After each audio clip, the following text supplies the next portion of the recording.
And today, all the bigger trading firms are owned by foreigners. If not European, is in Arabs or Asian. I got nothing to do against. I got nothing against that. These are observations. I'll be in many countries in Africa, wherever you go, the bigger traders, the one owner, the bigger warehouse, the bigger farms, are no Africans. And today, why? I'll give my own opinion. First of all, like, it's not against someone. It's just an observation, and I think as well, we will need, other Africa will need some time to get to the stage where we go bigger trading firm to be able to handle our own, natural resources. That's the thing. That's a common sense. This is our natural resources. We have to be the one dealing with that. So, and to today, we don't have any African-owned ones. Many of them are no Africans, owned by big European company. You got a lot of Asians, Chinese, Arabs and Lebanese, many part of Africa owning farms and owning gold mines, all these mines are owned by no Africans. But be honest, based on my own experience, I think the first step, it will be, knowledge. I believe they have got more knowledge than us, and they got the system. We don't have the system. Many of the traders we see, foreign trader we see in the continent, are just a representation of the big factories elsewhere. All the European trader we see on the ground are a representation of the factories in Switzerland, in Belgium, where they got big factories. And they're not trusting us Africans to do a good job. So they then local representation to buy the good for them locally and sell to them overseas. The same thing for the Chinese as well. They got factories in their country and they send their own representation in our country to a local company to buy the good and sell to them. You got even, so this is a reality everybody in the continent where, big factories have local representation in our country buying the good for us. Because they think we are not serious. Sadly, I deal with a lot of African, many of us are not serious about what we are doing. We just had never understood this, where we are short-sighted. We just want now. We don't see long-term plan. Whenever people trust us to give out an opportunity, people instead of say, okay, long term, I'm going to do a good job, and then we plan a long term. All soon as possible, you have the first opportunity, they will take the money right away, to do a bad job, think they're smarter, they're clever, they're going to cheat or do some tricks. And at the end of the day, you lose an opportunity, a lot of people lose opportunity. And I think it's based on those bad experiences why all the bigger factories elsewhere have local representation with their own people to buy the good for themselves, to make sure, because at the factory without the raw material, there's no factory. So they cannot play with the supply of the raw material. So they need to have people on the ground. So after I said that, is they can generalize as well. It could be a small pocket of people to have bad experience, but it's not everyone. You can't generalize that everyone doing the bad things, so we need to be more serious. And when they come to us with opportunity that they want to work with us to do a joint venture, they want to focus themselves on what they need to do. It's to process the raw material. You're going to be the one sending us the good. Don't take this opportunity. Don't blow away this opportunity. Be serious to do a good job. So, first of all, we need to be serious when we have an opportunity. Second thing as well, we need to educate it to deliver quality. Sometimes we got people that got opportunity but lack the knowledge, lack of a good experience. They don't deliver quality.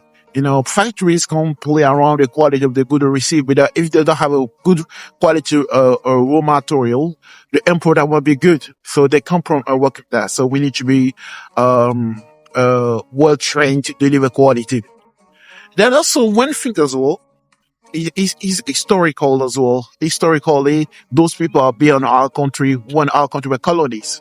Because when our country were colonies, many of those big companies was coming and planting themselves in our country because we were not yet country. So they make farms of different fruit, pineapple, bananas, many raw materials, and they used to send it to their country to sell for nothing. They'll make a lot of money. So when we became independent, they work with the government. I'm sure they signed a contract with the country. Okay, we'll live in their country, we're your country, but leave our country, the company here. They're going to carry on, continue to work with your country. So there's a kind of historical aspect with in this as well. And so our country, because also don't forget as well, there's a job opportunity, job creation opportunity for many local people, wherever they go, the farms of the different big companies, also create job for local people. For government have to support them as well, because create job opportunity. And one thing as well, after the historical part of it, we as African as well, we got some, I would say, inferiority complex when it comes to the foreigners.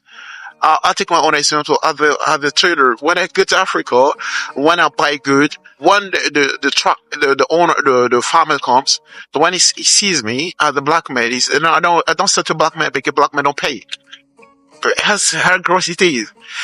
Until now, our black man believes the real guy that will pay is good, pay correctly is only Europeans or foreigners or Lebanese or Chinese. And he's ready to give it to those people and wait for a month, 2 months. But for me, he will ask me to pay before he will leave. And I had one case that really shocked me. Really shocked me. He told me, he don't understand is good to me unless I'm ready to pay all his money, save this village before any crop will leave the farm and leaves the village to come to the city. So I had to come to the city, take the money, go to one room to call. He sent his son toward me, and me and his son, we went to the bank, gave all the money to his son. He sent it to his father, and the father allowed the truck to come down all the way down. At the same time, the same person, he brought many trucks to Chinese buyers, and the Chinese buyers spent 6 months. And every week he sent someone to come to see the Chinese person. There's no money, wait, come after. And the next campaign, the same guy will carry on working with the Chinese. And the worst part is even the bank, at the beginning of the season or month before the season, many traders and trader, what they do, they will go to the bank. We're going to work this year. I got this client. I want you to support me. These are my we Africans, we Africans or black person, when we go to the bank, they're never gonna accept our application. What they do, you offer this amount of money, they want this amount of values. If you got a building, if you got a land, so if you ask for 100 million, they want you to have this in value. Like if a land or building of the same amount, they will give the money. If I have this money, why had to ask you? But at the same time, when a foreigner or a Lebanese or a Chinese or European comes, the bank send his own staff to go to this guy, to the foreigners hotels, to meet on his hotel, to tell them we are ready this year to give this amount of money for you to work without asking any document, anything. Right? This kind of thing, that's what we know. It's difficult for us to succeed. I'm not to say we African we can do quickly, easier. I think we're gonna need some time to train ourselves better, and it can't be done overnight. You need experience and have a good connection. And one element important as well, the bank system. Our bank system are very weak. There's no money, there's no liquidity in our bank. There's no liquidity. If you say all the big traders that make a lot of money, that will have big support for their bank, for their country of origin, they put a lot of money to work. This money as well is a very important factor. They have the government support from the country. In our country, the government knows them. Even sometimes, before the beginning of the season, the government will call all the operators, like for example, for the road cashew season, the government will call all the actors involved in the cashew season for a meeting. When it comes, the government had the government had to wait for the foreigners to come. If they're not here, the meeting don't start. When they come in, then the speaker will start, the lecture will start, or the meeting will start. So the government really support them to succeed. there's a will from the government, to government, institutional support from the country to help them to succeed. So, and plus of that, they have the money from that country, their country where they come from, and combine together, they have many opportunities to succeed.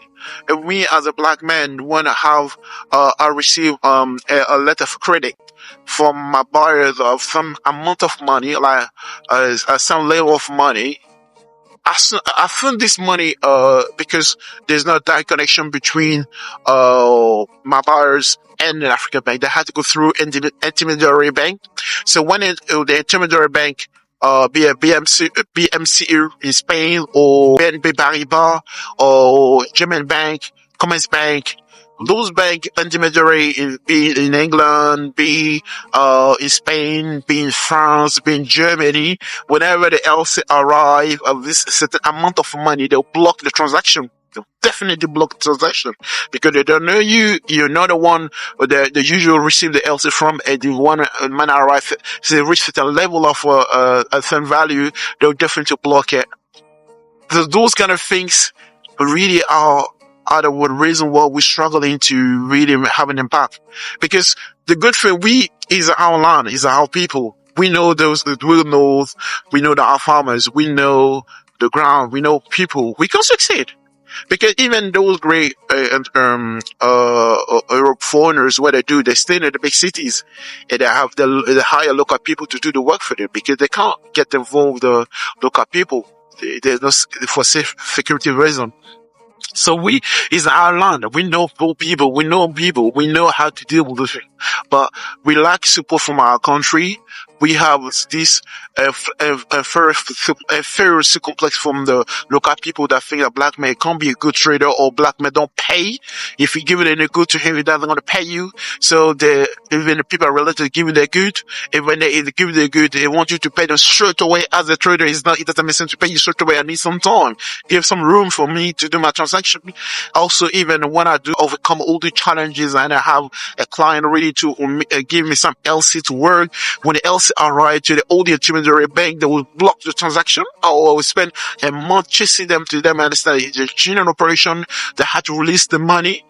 And even when the LC arrive also to my country, I said to my banker, okay, the LC arrive, I have this client coming to pay this amount. You put to the LC is confirmed, give me the money. They're going to be turned around. I took the risk with my team. The risk didn't go be turned around. They're not you know what, I'm the foreigners. They're going to release money to support you, to load the good. So there's a lot of small things like that put it together, and while we Africa was still struggling to impose ourselves as like genuine, actors. And that, this does not, discourage me.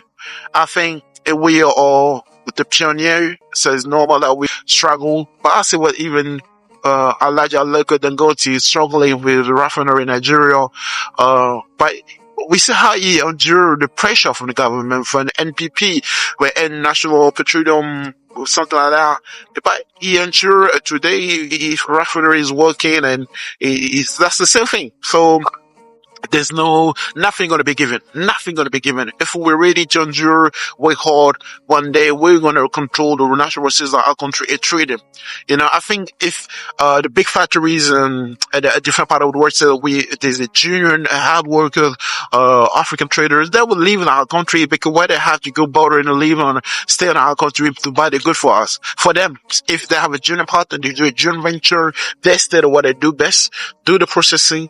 We, the trader will buy the good for them, we'll do all the paperwork, we send it to them, or make it simple, we don't send to anyone else anymore. We do the processing in our country, create our company in our countries, and send the final product. Why for years colonization we still sending raw material to elsewhere? We create poverty in our country. We need to be able to process the good locally, create job opportunity locally, and sell them, and create job in our countries and make money for ourselves. So this is a matter of, I want to be, my journey will be, I want you to see me through my journey, the journey of an African man trader fighting to change things. I'm really inspired every day by what Aliko Dangote is doing. It's sure it's possible, if you really focus on it and put all my money on it, we can deliver. That's what we try to do, inshallah. So thank you very much. This is what my point.